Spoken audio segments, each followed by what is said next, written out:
Did you know that students come with locks? Realistically, if you've been in youth ministry very long, you know this.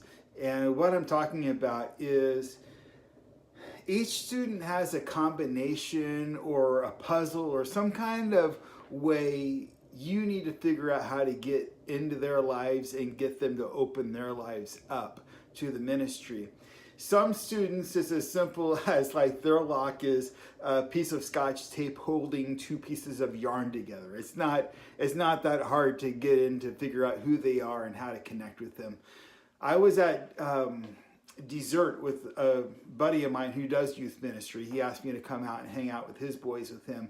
They had gone out for dessert. So I'm sitting in at this long table, and all of his boys are around, and I'm talking directly to the three sitting across the table from me.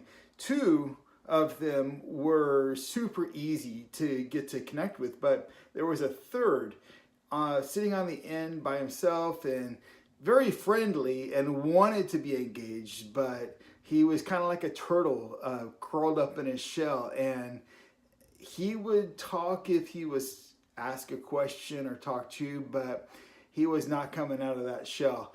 And I will get him. You know, now that I've met him, I will see him at the weekend service and we'll continue working to pull him out of his shell. Sometimes, and these are the difficult ones, sometimes a student's lock is a puzzle that we just cannot get through. We can't get him to come out. We can't get him to let us in. And it's very difficult as youth workers because our passion is working with students. And sometimes this type of student reveals his lock, the fact that he has one, by the way he disrupts small group or life group or weekend services, whatever it is, where he's antisocial or she's antisocial, problem causer, or stick in the mud, or just not gonna have any of what you're offering.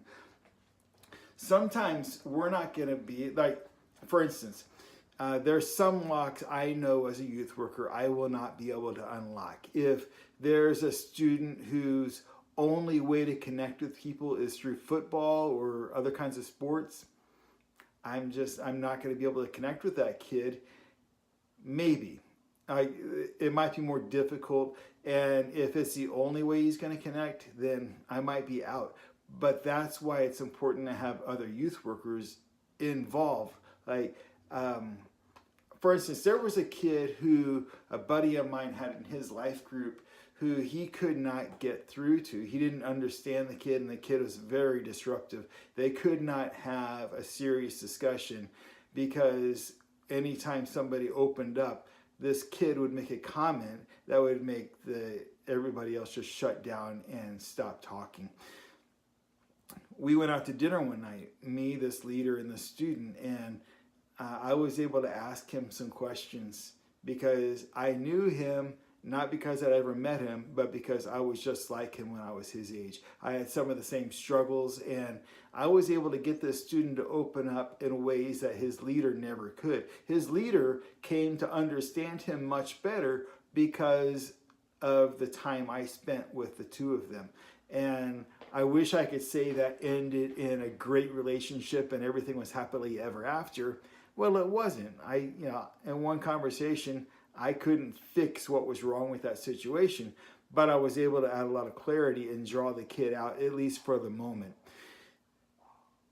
If your ministry has that kid that you're about to ask to leave because there's just no getting through, there's no way that person's going to cooperate and doesn't want to be there, don't give up. Find somebody who can help you understand their lock. Find someone who can, who's maybe been in similar situations as that kid, and get that lock unlocked. It's a challenge. It's a puzzle. Make it happen. That person might be the next youth pastor. You know, we cannot give up on students just because we can't figure out what makes them tick and how to get inside their lives and have them open up. There is a solution. It might be another church in your area that you know the youth pastor and they might be able to have a connection with that student. That might be an option rather than booting them to the curb. But yeah, let's work on finding out what makes students tick and how we can get on the inside. If you have questions, I can't promise I can answer all of them, but I would love to have your comments and questions in the comments section of this video, and I will get back to you. Ministry's hard.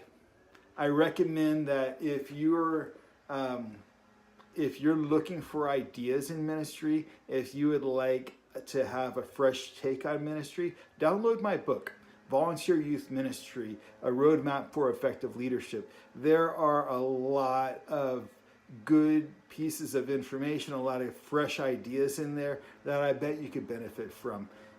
Thank you so much for your time.